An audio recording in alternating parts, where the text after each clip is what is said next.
दोस्तों, स्वागत है आप सभी का हमारे YouTube चैनल कॉम्पिटिटिव फंडा पर। तो देखिए दोस्तों, आज फिर से मैं आपके लिए एक और वीडियो लेकर आया हूं, जो कि हम लोग बात कर रहे थे क्विक जी के रिवीजन के लिए। ये भी जो वीडियो होगा दोस्तों, वो पार्ट 7 है। इससे पहले मैंने 6 वीडियो अपलोड कर रखे हैं। अगर आपने नहीं देखे हैं तो आप हमें उन्हें ज़रूर देख लीजिए, उनका लिंक आपको डिस्क्रिप्शन में मिल जाएगा। तो दोस्तों, ये जो सीरीज है वो आने वाले सभी एग्जाम के लिए बहुत ही इंपॉर्टेंट है। खास करके अभी वीडियो का एग्जाम है, यूपी पुलिस और अभी 2 दिसंबर को वन रक्षक का एग्जाम भी है। तो उसी के लिए मैं ये सीरीज चला रहा हूँ दोस्तों। तो इसमें जो है ये 7th पार्ट है और 6 वीडियोस पहले से अपलोड हो चुकी हैं। तो आपने नहीं देखी हो तो उन्हें जरूर देख लीजिए, क्योंकि ये सारे क्वेश्चंस बहुत ही इंपॉर्टेंट हैं और बहुत ही कॉमन क्वेश्चंस हैं जो जनरली एग्जाम्स में पूछे जाते हैं। तो चलिए दोस्तों, स्टार्ट करते हैं। तो देखिए दोस्तों, इस वीडियो में भी हम पहले की तरह 25 क्वेश्चंस के बारे में डिस्कशन करेंगे। मैं इसके क्वेश्चंस को आपको एक एक करके बताऊंगा, फिर इसको आपको अपने आप क्वेश्चंस को सॉल्व करना है और एक कॉपी पेन लेके बैठना है, जिससे आप उन क्वेश्चंस को नोट पर करवाएं कि आपके जो क्वेश्चंस हैं कितने सही हुए हैं। और फिर वीडियो के लास्ट में आपको जो है कमेंट करके हमें बताना है कि आपके आउट ऑफ 25 कितने क्वेश्चन सही हुए। तो देखिए दोस्तों, पहला क्वेश्चन है, चंद्रगुप्त द्वितीय और किस नाम से जाना जाता है था।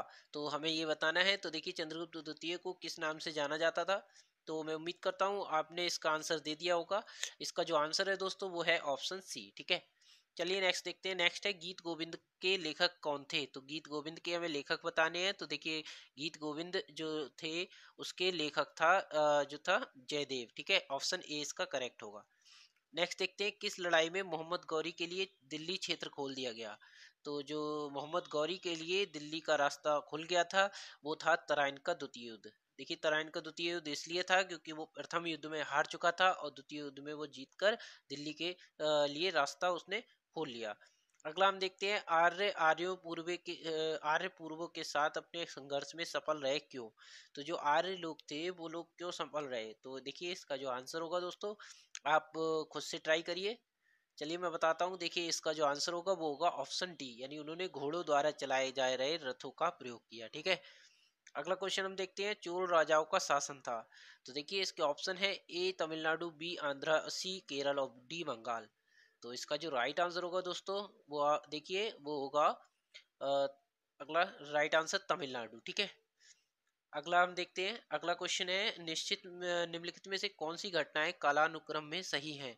तो हमें बताना है कि कौन सी घटनाएं एक के बाद एक कौन सी हुई थी। तो देखिए, इसका जो राइट आंसर होगा दोस्तों, वो होगा, देखिए, ए ऑप्शन, यानी इसमें है सविनय अवज्ञा पहले हुआ, फिर उसके बाद भारत छोड़ो आंदोलन, फिर कैबिनेट मिशन आया था। ठीक है, अगला देख लेते हैं क्वेश्चन 7। इसमें दिया है, कथकली किस राज्य का प्रमुख नृत्य है। तो कथकली जो नृत्य है वो किस राज्य का है। देखिए, तो ऑप्शन है, ए तमिलनाडु, बी केरल, सी मणिपुर और डी आंध्र प्रदेश।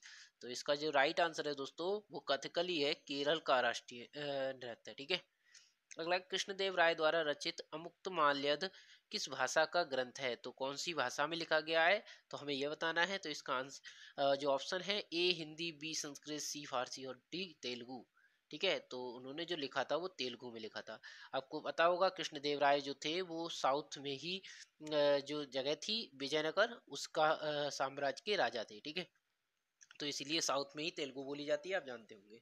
अगला है, गुप्त स्थायित्व कला का सर्वोत्कृष्ट नमूना है। तो हमें बताना है। तो इसमें देखिए, इसका जो राइट आंसर होगा वो होगा देवगढ़ का दशावतार मंदिर। ठीक है, गुप्त स्थायित्व कला का सर्वोत्कृष्ट नमूना। अगला है, लिंगराज महल कहाँ स्थित है। तो लिंगराज की अगर हम बात करें तो लिंगराज मंदिर जो है भुवनेश्वर के अंदर है। अगला क्वेश्चन देख लेते हैं। अगला क्वेश्चन है दोस्तों, देखिए 11 क्वेश्चन है। इसमें दिया है, दिल्ली किस स्थित राजघाट किसकी समाधि है। तो हमें बताना है। तो दिल्ली में जो स्थित है राजघाट, वो किसकी समाधि है। तो ए जवाहरलाल नेहरू, बी गांधी, महात्मा गांधी, सी राजीव गांधी और डी इंदिरा गांधी। तो देखिए, राजघाट जो जगह है वो महात्मा गांधी की समाधि स्थल है। ठीक है, सभी जानते होंगे। और बाकी इनके समाधि स्थल है जो जवाहरलाल नेहरू का, वो आपको हमें कमेंट बॉक्स में नीचे लिख के बताना है। ठीक है, अगला हम देखते हैं। अगला दिया है, प्रसिद्ध गोमतेश्वर की मूर्ति कहाँ है। तो हमें गोमतेश्वर की मूर्ति के लिए बताना है। तो इसमें देखिए कहाँ पर है, ए नालंदा बिहार, बी सारनाथ उत्तर प्रदेश, सी श्रवण बेलगोला कर्नाटक और डी खजुराहो मंदिर। तो हमें बताना है। तो देखिए, 12 का जो आंसर होगा दोस्तों, वो होगा श्रवण बेल गोला। ठीक है, गोमतेश्वर की मूर्ति। ठीक है, अगला है सूर्य की बढ़ती हुई दूरी के अनुसार ग्रहों के सही क्रम बताना है। तो देखिए बहुत ही आसान क्वेश्चन है, आप सभी जानते हैं। सबसे पहले तो बुध होता है, उसके बाद जो होता है दोस्तों वो होता है शुक्र, ठीक है। तो देखिए बुध और शुक्र और फिर पृथ्वी पृथ्वी थर्ड नंबर है। तो यही ऑप्शन सही हो जाएगा हमारा, ठीक है, ऑप्शन डी। अगला है बगदाद किस नदी के किनारे है। तो बगदाद की बात की गई है। तो देखिए बगदाद की हम बात करें तो ऑप्शन है हमारे पास ए पोटोमैक, बी डेन्यूब और सी हडसन और डी ट्रिगिस ट्रिगिस। तो देखिए जो बगदाद है वो ट्रिगिस नदी के किनारे है। नेक्स्ट क्वेश्चन है निम्नलिखित में से कौन सा युग्म सुमेलित नहीं है, हमें ये बताना है। तो देखिए ऑप्शन देख लेते हैं। पहला दिया है मिस्ट्रल फ्रांस, ये सही है, ठीक है। अगला है यामो जापान, तो ये भी सही है। अगला हम देखें शिरोको ऑस्ट्रेलिया, तो ये नहीं सही है, ठीक है। तो इसका राइट आंसर सी हो जाएगा। और अगला है मिस्र में खम्बरसिन, ये भी सही है। अगला देते हैं प्रति चक्रवात की विशेषता है। तो हमें बताना है प्रति चक्रवात की क्या विशेषता है। तो देखिए प्रति चक्रवात जो होते हैं वो स्वच्छ आकाश में आते हैं, ठीक है। अगला क्वेश्चन है विश्व का सबसे ऊंचा पर्वत शिखर माउंट एवरेस्ट है। तो हमें भी बताना है। तो देखिए माउंट एवरेस्ट है कहाँ पर स्थित है, हमें ये बताना है। तो देखिए जो माउंट एवरेस्ट है वो नेपाल के अंदर है, और दूसरी सबसे ऊंचा जो पर्वत शिखर है वो जो है कहाँ पर है, आपको ये बताना है। और उसका नाम बताना है, ठीक है, नीचे कमेंट बॉक्स में। अगला है लोएस का पठार, हमें बताना है। तो लोएस का पठार कैसा है, इसका आंसर देना है। तो इसमें देखिए ऑप्शन है हमारे पास हिमनीकृत, बी जलकृत, सी नदीकृत और डी पवनकृत। तो लोएस का जो पठार बना है वो पवनकृत है, यानी पवन के द्वारा, हवा के द्वारा बनाया गया है, ठीक है, बन गया है। अगला है भारतीय रिजर्व बैंक का लेखा वर्ष की अवधि क्या है। तो जो भारतीय रिजर्व वर्ष का जो सत्र होता है वो कब से कब तक होता है। तो देखिए वो सभी जानते होंगे, 1 अप्रैल से लेके 31 मार्च तक होता है। अगला है भारत का राजकोषीय नीति में निम्नलिखित में से कौन सा उद्देश्य शामिल नहीं है। तो राजकोषीय जो नीति है उसमें कौन सा उद्देश्य शामिल नहीं है, हमें ये बताना है। तो देखिए अंतरराष्ट्रीय व्यापार का विनिमय जो है राजकोषीय नीति में नहीं आता है, क्योंकि ये जो है अंतरराष्ट्रीय मामले हैं, ये उसके अंतर नहीं आते। अगला अगर हम बात करें पूर्ण रोजगार की, कीमत स्थिरता और संपत्ति और आय का नियोजन वितरण, ये सारे राजकोषीय नीति के अंतर्गत आते हैं, ठीक है। अगला क्वेश्चन देख लेते हैं। इसमें दिया भारत कृषि वस्तुओं के संबंध में न्यूनतम समर्थित मूल्य प्रापण मूल्य आदि से संबंधित आयोग है। तो हमें ये बताना है। तो एक ही किसका जो आंसर होगा दोस्तों वो होगा किससे संबंधित है, ये कृषि लागत और मूल्य आयोग से संबंधित है, यानी ऑप्शन बी इसका करेक्ट होगा। अगला देखते हैं निम्नलिखित में से कौन सी सही नहीं है, हमें ये बताना है। तो देखिए पंचवर्षीय योजनाएं सारी दी हुई हैं। पहली पंचवर्षीय योजना 51 से 56 चली थी, दूसरी 56 से 61 और तीसरी 61 से 66। और अगली डी वाली जो है इसका गलत आंसर है, ठीक है, ये 66 से 71 नहीं चली थी, बीच में गैप आ गया था, ठीक है। अगला है भारत का बीमा क्षेत्र नियंत्रित किया जाता है। तो बीमा क्षेत्र की अगर हम बात करें तो नियंत्रित किसके द्वारा होता है, हमें ये बताना है। तो IRDA, ठीक है, IRDA के द्वारा होता है। अगला है अन्नपूर्णा योजना किस वर्ष कार्यान्वित की गई। तो हमें ये बताना है। तो अन्नपूर्णा योजना जो थी दोस्तों कब की गई, ऑप्शन है 1998, 1996, 1999 और 2000। तो देखिए आंसर है इसका वो है 2000, ठीक है। अगला है राष्ट्रपति के पद एवं गोपनीयता की शपथ कौन दिलवाता है। तो राष्ट्रपति के लिए जो शपथ कौन दिलवाता है, वो दिलवाता है उच्चतम न्यायालय के मुख्य न्यायाधीश, ठीक है।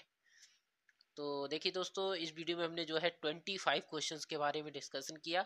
मैं उम्मीद करता हूँ आपने ये सारे क्वेश्चंस इजीली कर लिए होंगे। तो आप लोग अगर आपने कर लिए हैं तो आप हमें कमेंट करके बताइए कि आपके कितने क्वेश्चन सही हुए हैं। देखिए दोस्तों मैं वीडियो में जो है थोड़ा तेज़ी से पढ़ाता हूँ, तो इससे क्या है आपको वीडियो को पॉज करके चलना है। पहले वीडियो को पॉज करना है, खुद से आंसर देना है, उसको लिखना है, फिर मेरा आंसर देखना है, ठीक है।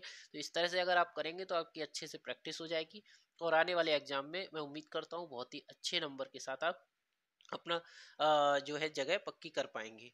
तो चलिए दोस्तों ये वीडियो अगर आपको पसंद आई है तो इसे लाइक करिए और ज़्यादा से ज़्यादा अपने दोस्तों तक भी शेयर कर दीजिए। और अगर आप हमारे चैनल पर नए हैं तो चैनल को सब्सक्राइब कर लीजिए। और दोस्तों आप हमें फेसबुक, ट्विटर, इंस्टाग्राम, टेलीग्राम और जो है शेयर चैट पर फॉलो कर सकते हैं। और देखिए दोस्तों मैं आपको बता दूं इसकी जो वीडियो की जो मैं बताता हूं इनकी सभी की जो PDF हैं आपको हमारे टेलीग्राम चैनल पर मिल जाएगी। आपको उसका लिंक डिस्क्रिप्शन में मिल जाएगा, वहां से हमारे टेलीग्राम चैनल को ज्वाइन कर लीजिए। वहां पर आपको सारी जो वीडियोस मैं बनाता हूं उनके PDF उपलब्ध हो जाएंगे। तो तब तक के लिए दोस्तों थैंक यू, जय हिंद।